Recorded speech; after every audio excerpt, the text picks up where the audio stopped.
En los últimos años está cogiendo fuerza el mercado de los cartuchos repro, es decir, reproducciones de los originales a bajo coste. Oh my god.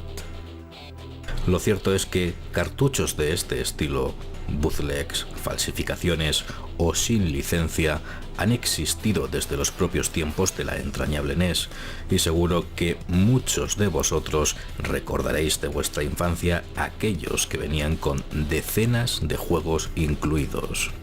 De hecho, el origen del sello de calidad de Nintendo se remonta a esta época y tenía como fin distinguir productos originales de los no genuinos.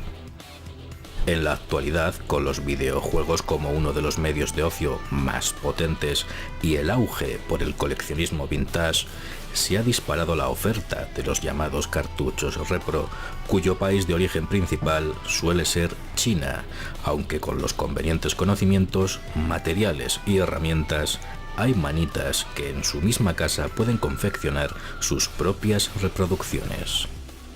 Uno de los portales de comercio electrónico más populares del momento es una auténtica mina de la que extraer esta clase de cartuchos y para multitud de sistemas antiguos como NES, Game Boy, Super Nintendo o Mega Drive, a los que recientemente hay que sumar Nintendo 64, aunque de momento solo aparecen ofertadas versiones NTSC, por lo que se necesita una consola de esa región o un adaptador para cartuchos importados.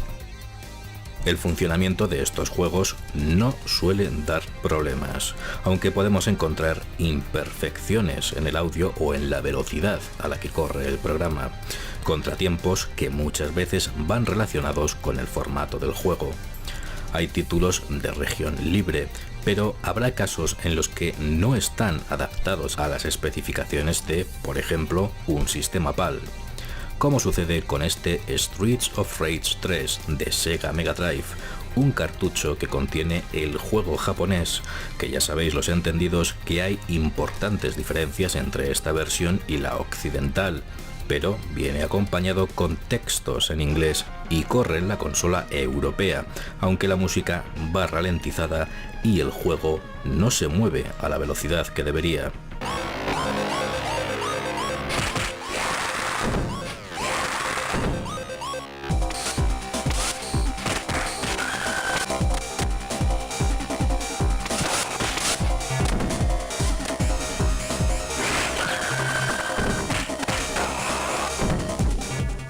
Por este motivo, es más que recomendable que tengáis vuestra Mega Drive con el conocido mod de los 60 Hz. En la mayoría de casos, la calidad de los materiales empleados evidentemente es inferior a la utilizada en los originales. Basta con echar un vistazo y rápidamente nos daremos cuenta de ello, una sensación que se acrecienta cuando ponemos nuestras manos sobre los cartuchos. En algunos repros de Mega Drive el cartucho no lleva ni tornillos para ensamblarlo. Son dos piezas de plástico, un tanto frágiles que encajan a presión. A veces las pegatinas no están completamente adheridas y nosotros mismos debemos fijarlas con la ayuda de algún pegamento.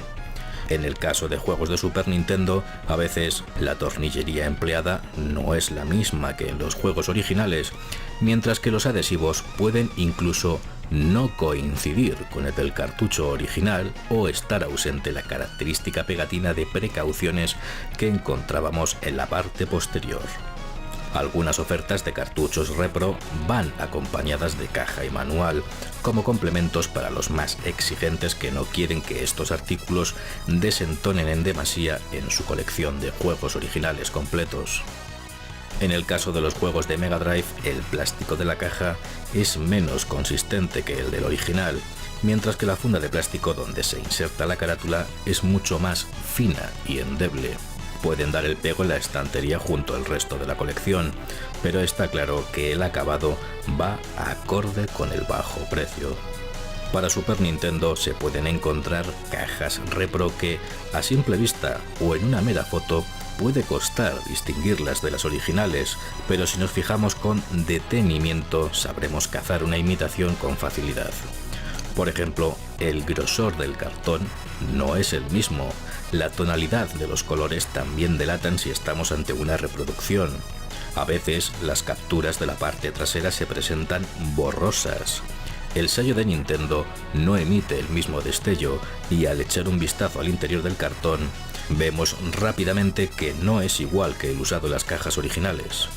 Los manuales igualmente tienen una saturación distinta del color y muchas veces van impresos en papel fotográfico o de un grosor y brillo bien distinto, por lo que a la vista y al tacto debería resultar relativamente cómodo saber que estamos ante una impresión no original. Algunos critican a esta clase de cartuchos alegando que son una forma de piratería, una perspectiva que puede interpretarse y abordarse de distintas maneras. Primeramente, hay que tener en cuenta que los repro a día de hoy son alternativas a productos que ya no se fabrican ni se venden por medio de canales oficiales. Si yo quiero comprar un Demon's Crest de Super Nintendo, solo tengo dos opciones. O bien recurrir a actividades de dudosa legalidad para poder reunir cientos de euros y comprar el juego original de segunda mano preso en las zarpas de algún especulador, o recurrir a un cartucho repro que me lo traen a la puerta de casa. Puede que haya coleccionistas que todas las noches antes de irse a dormir se bañen en caviar mientras beben un whisky de a 500 euros la botella, pero el común de los mortales no puede hacer frente a una especulación abusiva que ha ido ganando terreno conforme la moda por lo vintage crecía. Y es que a día de hoy no son pocos los que con colgar el cartel de retro a un artículo se ven legitimados para intentar vender productos a precios que causan auténtico estupor. Pero oye, si cuela, cuela. Podemos encontrar precios tan descabellados como estos que veis, incluso por juegos en un estado de conservación nada óptimo, que parece que han pasado 20 años al fondo de la cueva de un oso.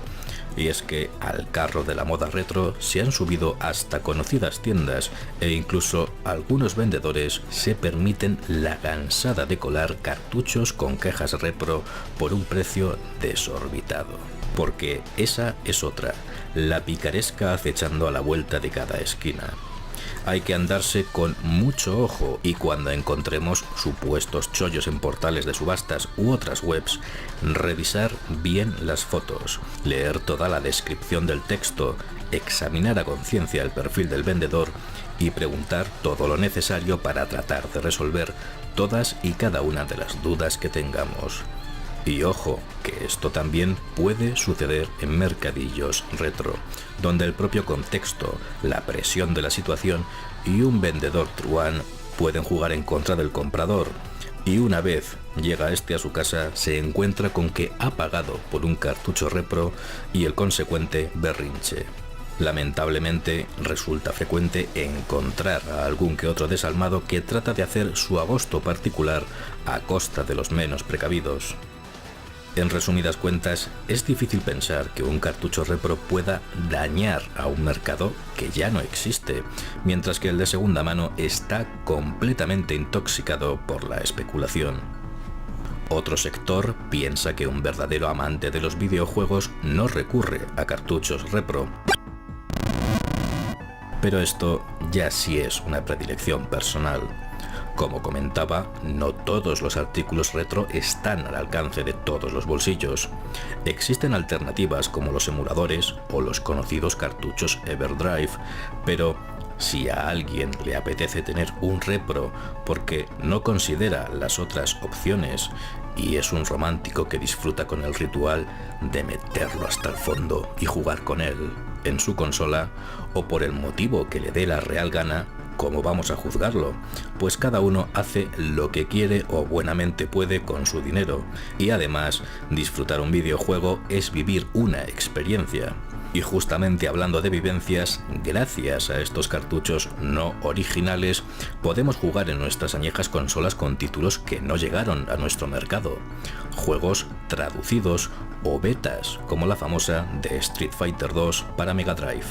Tema aparte sería el fascinante universo del homebrew que, por ejemplo, nos brinda adaptaciones de Street Fighter II, Resident Evil o Final Fantasy VII para NES, tras bases de Tekken, X-Men vs Street Fighter o Soul Blade para Super Nintendo.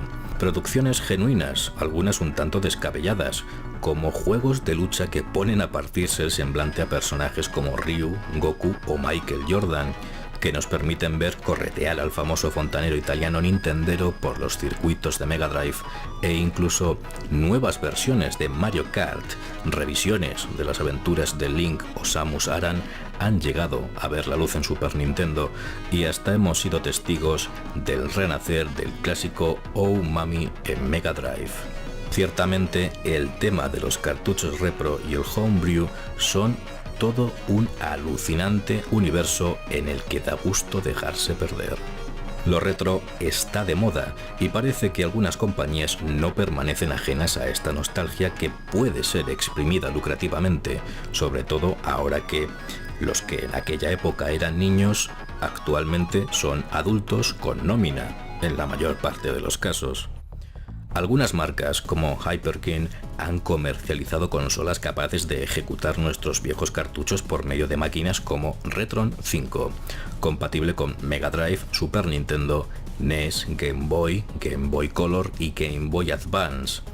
El espíritu de Mega Drive ha resucitado en distintas máquinas que nos permiten jugar a los inolvidables clásicos segueros de aquella irrepetible época de los 16 bits. Nintendo volvió locos a sus fans treintañeros con la edición mini de su entrañable NES, que cuenta con 30 juegos en memoria y cuya producción ha sido detenida hace no mucho, por lo que este artículo ya se ha convertido en carne de especulación. Y para rematar, según rumores, es posible que para finales de año Nintendo trate de repetir la jugada y tengamos una Super Nintendo Mini. En la fantasía de muchos hay ensoñaciones con un mundo paralelo en el que Nintendo o Sega vuelven a comercializar sus consolas clásicas, con salida HDMI, compatibles con mandos y juegos originales, y sus mejores títulos reeditados con su caja y manual por un precio por lo menos competitivo. ¿Quién no estaría dispuesto a pagar 30 € por un Super Mario World, Tortugas Ninja 4 o Sonic 3 nuevos con su caja e instrucciones? Pero la realidad es que nos vemos sometidos a los abusos de una especulación que convierte a ciertos juegos en títulos prohibidos. Algunos de ellos seguramente no pudisteis jugarlos de crío y tenéis esa espina clavada, por lo que las únicas opciones que existen es recurrir a los socorridos emuladores o a los cartuchos repro, por los cuales rompo una lanza a su favor.